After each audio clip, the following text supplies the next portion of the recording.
Lecture 6, Listening and Communication. What is listening? Listening is the active process of making meaning out of another person's spoken message. Listening affects all kinds of communication. We spend more time listening than any other form of communication. According to your textbook, college students spend their communicative time as follows: 54% of your time is spent listening, 17% of your time is spent reading, 16% of your time is spent speaking, 11% of your time is spent writing, and 2% of your time is spent doing other communication.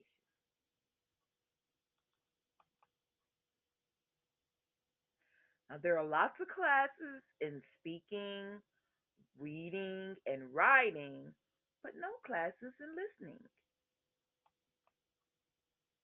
Yet, listening is the fundamental process through which we initiate and maintain relationships, and it is the primary process through which we take in information. In a study in which people were asked, "How effective are your listening skills?" most people said 70 to 80%.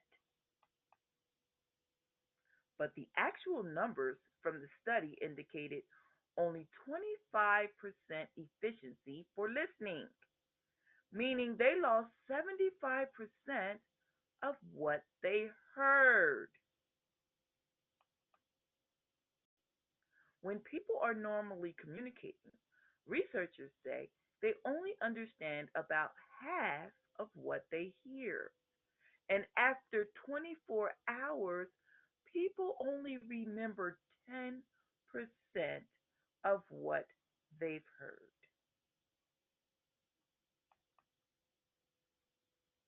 Now, who says listening and hearing are the same?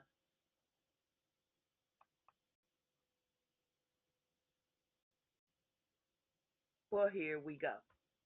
Listening versus hearing. Now, hearing is involuntary, whereas listening is voluntary.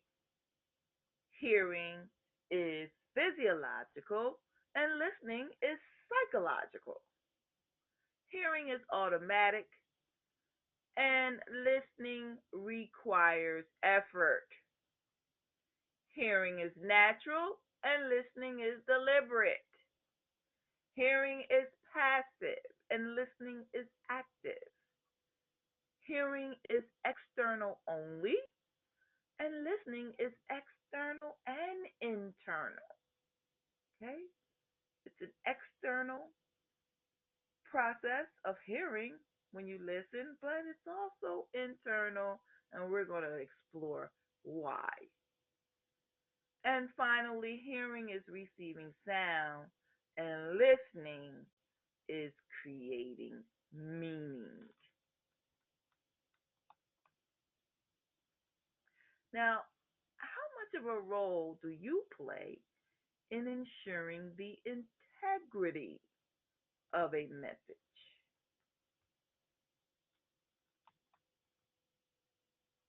According to communication theorist William Haney, we frequently run into problems when we practice serial communication.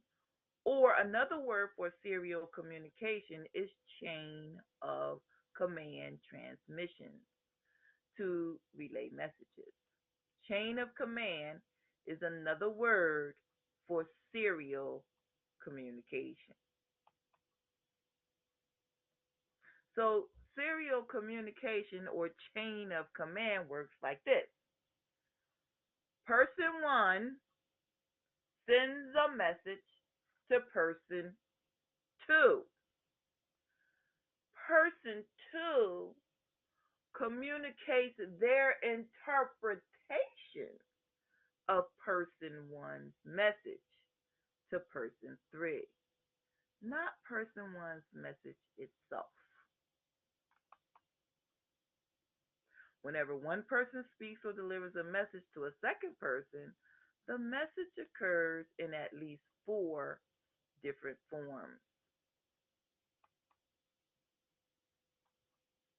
The message as it exists in the mind of the speaker, his or her thoughts. Okay? The message as it is spoken or actually encoded by the speaker. Remember, you have this thought in your brain and you have to encode it as a message using a language of sorts. Okay, the message as it is interpreted or decoded by the listener. We don't know how much noise and interference got into that message process, communication process. We don't know how much noise got in there. We don't know how much perception and culture and language and nonverbal communication got in there in the way of the message. And finally, the message as it is ultimately remembered by the listener, which is affected by the listener's personal selectivity and rejection. Remember, we talked all about that.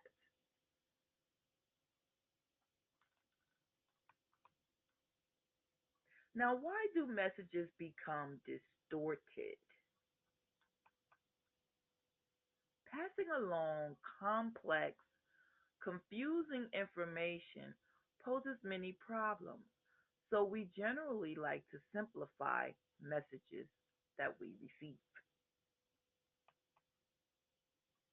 When we do this, we unconsciously or consciously delete information from the messages we receive before transmitting them to others. We like to think the messages we pass along to others make sense.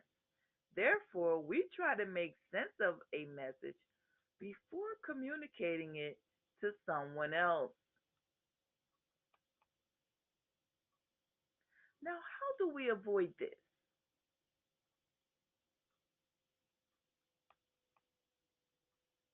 By listening accurately and ethically, you help avoid communication difficulties and breakdowns and increase your chances of being well liked and appreciated by others. So you want to be mindful that both the sender and the receiver are equally responsible for effective communication. So while you're checking someone else, don't forget to check yourself as an active listener.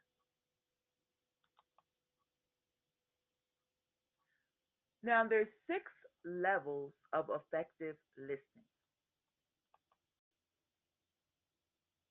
They are number one, hearing; number two, comprehensive listening; number three, critical listening; number four, empathic listening; number five, appreciative listening; and number six, responsive listening.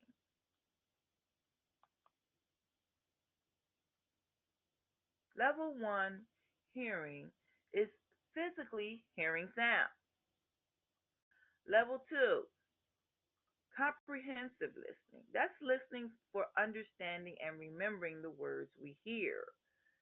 We do this when we're trying to get directions from someone or in classroom lectures. We pay a lot closer attention and put on our understanding and remembering cap. We don't want to get lost when we're trying to get those directions. We block out everything else so that we can focus and concentrate on what's being told to us. Level three is critical listening. Now, this is analyzing and evaluating the words we hear, like in sales pitches and campaign speeches. We need to carefully analyze and evaluate what's being said to us. It all sounds nice and slick and the beautiful, pretty package, but what's underneath it all? Level four is empathic listening, and this is listening to help others.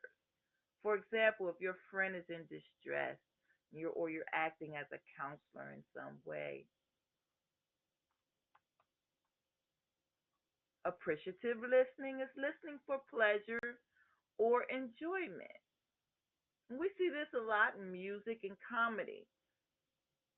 And level six is responsive listening. And this is indicating that we are listening to others. And that includes giving feedback.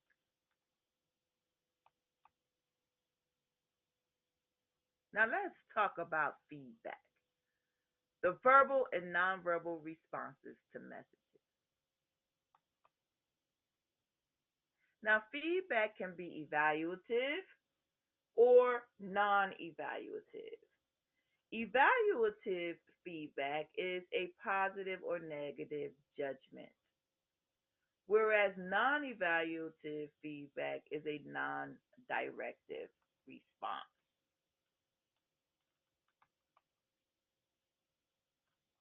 We state our opinion about some matter being discussed when we consider evaluative feedback. It's either positive or negative based on our own system of values.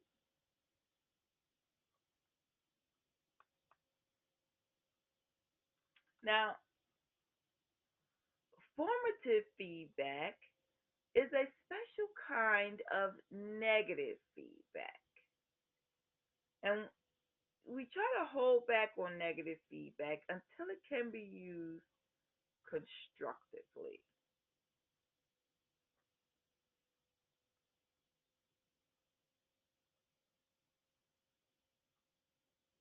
This is what you'll see in our class from me about your speeches and from your classmates about your speeches. We're going to give you formative feedback as well as positive feedback, but the formative feedback is going to be given constructively.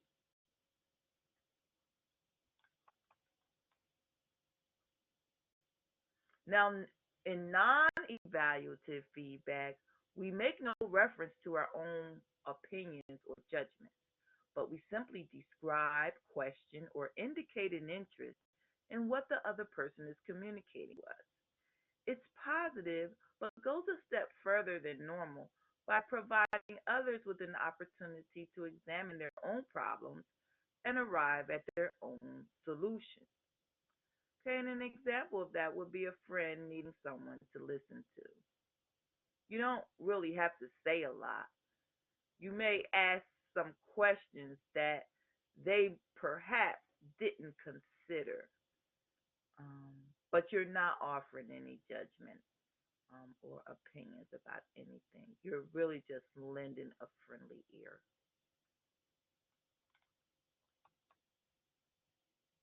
Now, there's four causes of poor listening. The first one is not concentrating. The second one is listening too hard. The third one is jumping to conclusion. And the fourth one is focusing on delivery and personal appearances. Now let's take the first one, not concentrating, for the causes of poor listening. It's easy to give in to physical or mental distractions and to let your thoughts wander rather than concentrate on what is being said. Concentration is harder, but well worth the effort and result. Number two of the four causes of poor listening is listening too hard. Trying to remember all of the information can cause the listener to miss the speaker's point because of too much detail. So you want to instead focus and concentrate on main ideas and evidence rather than on every little detail that's being said, on every single word. Number three of the four causes of poor listening is jumping to conclusions. Don't put words in a person's mouth. Don't prematurely reject the speaker's ideas as boring or misguided. Hear out everything. Okay, hear out everything before you actually make your judgment.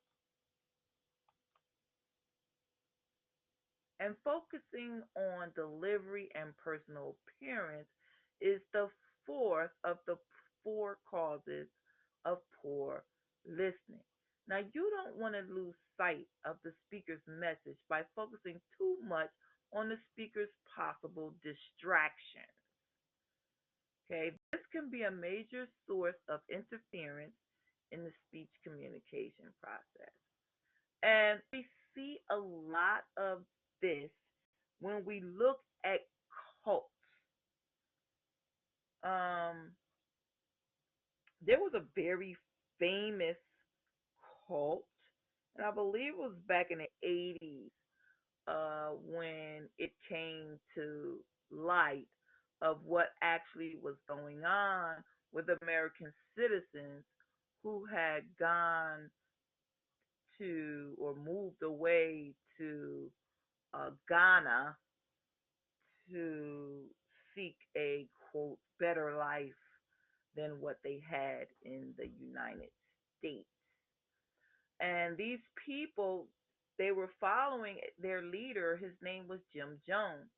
And if you ever get a chance to, see it, the documentary of the cult, it's a very interesting situation that occurred and very, very sad. Um, their leader, Jim Jones, started out as a pretty good guy, helping people when they were down and out to get on their feet and improve their lives. But along the way, he got involved in drugs and it apparently skewed his thinking. Um, and he eventually convinced his parishioners to follow him to what they called utopia, the promised land, a better life than they could ever have outside of dying and going to heaven. So the people willingly went with him, and they built their community in the middle of the jungle in Ghana. Well, after some time, and they got there, Jim Jones eventually abolished all marriages and took away all the children from their parents and said that the children were all his children. And like I said, abolished marriages, separated wives and husbands. There were a lot of elderly people in the group as well. He took all of their social security checks. They had to sign them over to him. Everything was communal living, and they weren't allowed to communicate with their family back home in the States.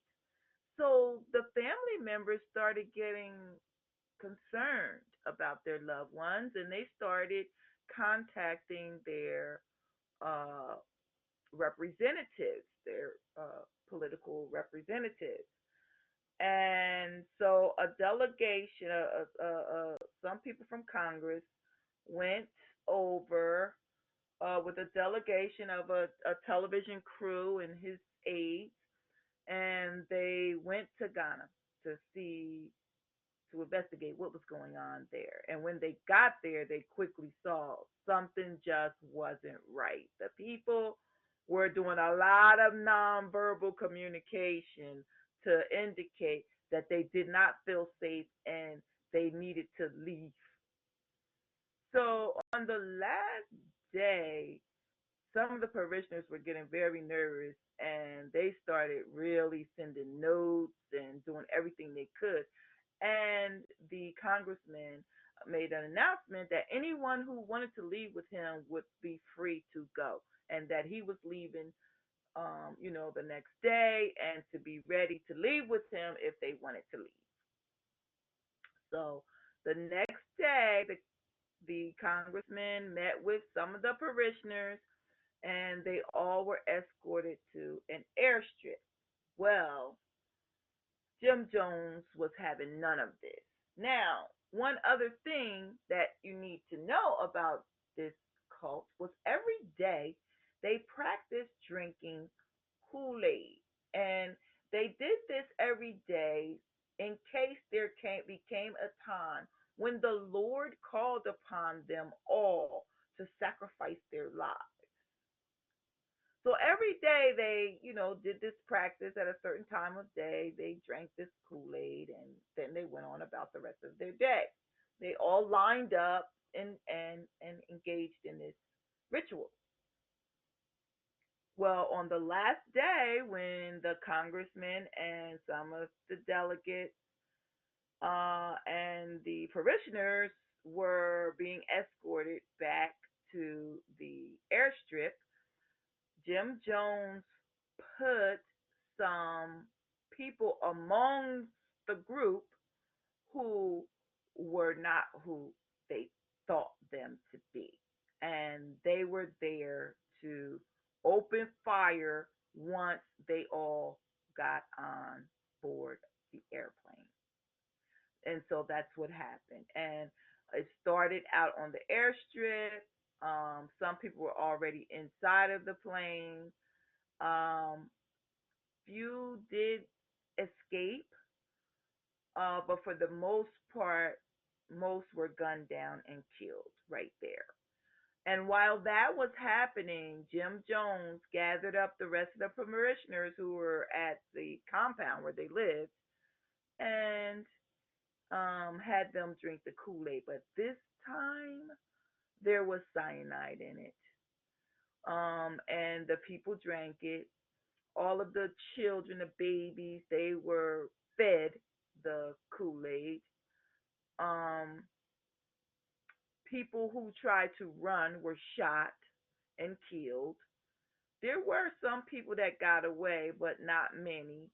And the next day, a horrific scene of over 1,000 parishioners just lying down dead on the ground. And of course, Jim Jones took his life uh, with a gun. So he did not suffer poisoning. But these people did not exercise critical thinking. And some of the things that they were buying into with his rhetoric. And he obviously was getting worse and worse and worse. He walked around a lot with shades on and saying crazy things and doing crazy things, and people ignored it because they only wanted to focus on the good that they thought was in the man, and they totally ignored all of the bad that was glaring right before their eyes. So that happens a lot when you look at cults and study cults. And there have been many in the United States. There was the Haley Bob Comet cult of highly intelligent, intellectual people who were techies out in Silicon Valley. And they believed that the Haley Bob comet was coming, and that when it did come the next time, they were going to be they're going to hook themselves to it and go off into space to another land. And they found all of them dead in their home. That was a communal home with triangular black cloths draped across their face. And they knew that someone had to survive to do it.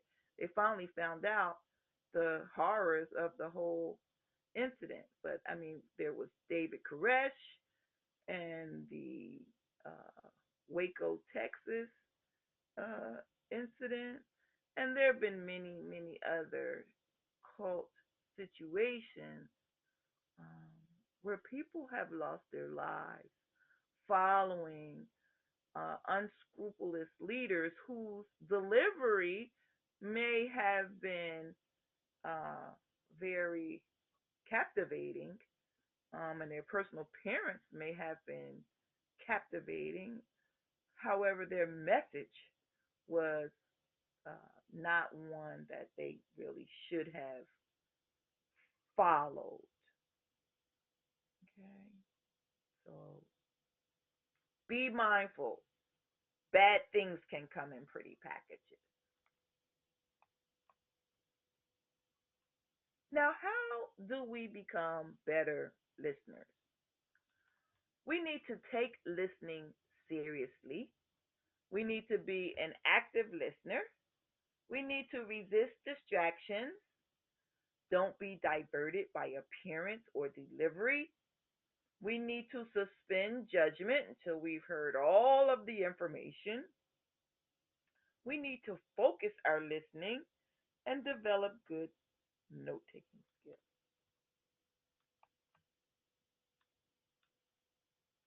Take listening seriously. You uh, need to understand that good, effective listening comes from practice and self discipline. Remember, I told you that good communication skills are not inborn, they are learned, and you must practice listening as well. Being an active listener means giving your undivided attention to the speaker in a genuine effort to understand his or her point of view. You want to make active listening your habit. Resist distractions. Don't allow internal and external distractions to maintain your attention. If it happens, make a conscious effort to get your mind back to the speaker's message and review mentally what the speaker has said and make sure you understand. Listen between the lines and assess the verbal and nonverbal messages sent by the speaker. To become a better listener, you don't want to be diverted by appearance or delivery. Okay? You don't want to be diverted by appearance or delivery. As well, you don't want to ignore any bad signs or behaviors that are being conducted by a good speaker, by someone who is delivering a message effectively. However, you're not really paying attention to the message, but the package that is coming in. You want to put aside preconceived judgments based on someone's looks or their manner of speech. Don't let negative feelings about a speaker's appearance or delivery keep you from listening to the speech. The same way that you might just be in awe of someone because of how they look, you may also dismiss them because of how they look or because of how they speak. Listen for the message and not the package it comes in. Don't be misled if the speaker has an unusually attractive appearance. Some of the most unscrupulous speakers in history have been handsome people with hypnotic delivery skills. Keep in mind, Hitler was a dynamic speaker, but his message was filled with hate and death and destruction. So be sure to respond to the message and not the package it comes in.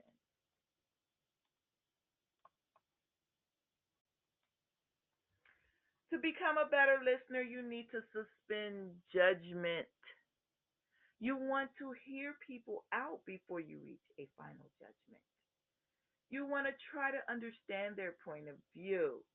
You don't always have to agree, but you do want to consider it because it may be a point of view that you've never even imagined before. You want to listen to their ideas, examine their evidence, assess their reasoning, and then, and only then, make up your mind. You want to set aside your own prejudices and frames of reference and desires because a closed mind is an empty mind. Number six of the ways to become a better listener is to focus your listening. You want to listen for the main point. You want to listen for evidence. Ask yourself four basic questions when you're listening for evidence. And you want to make sure you're providing this when you're giving your speech.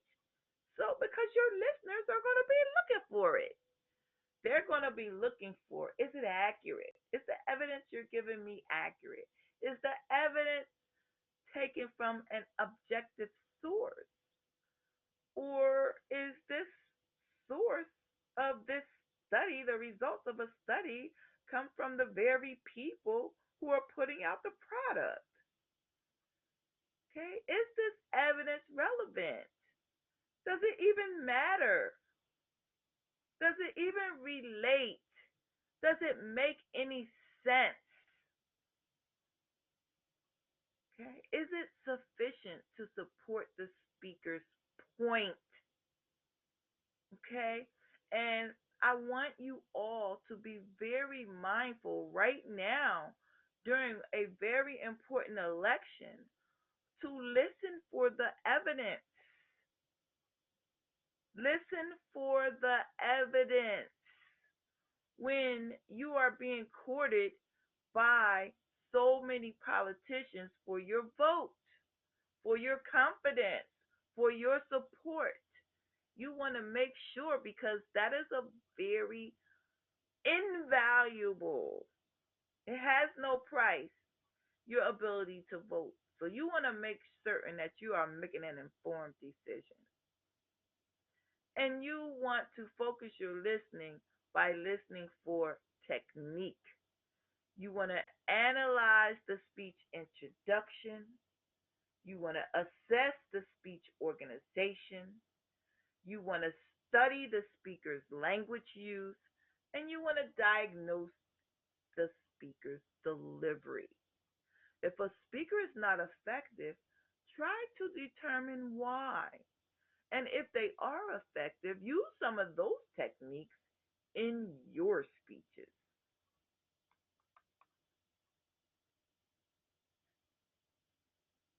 And finally, to become a better listener, you need to develop note taking skills.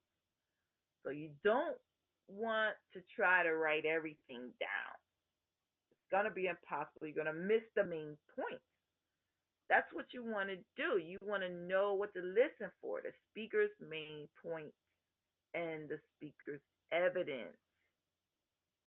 And you want to know how to record what you do listen for. You want to use a keyword outline, and we're going to talk about that a whole lot more when we get into outlines during the second half of the class. Okay, become a better listener.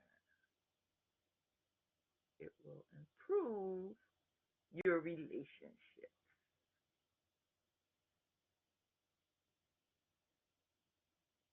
And that concludes Lecture 6, Listening.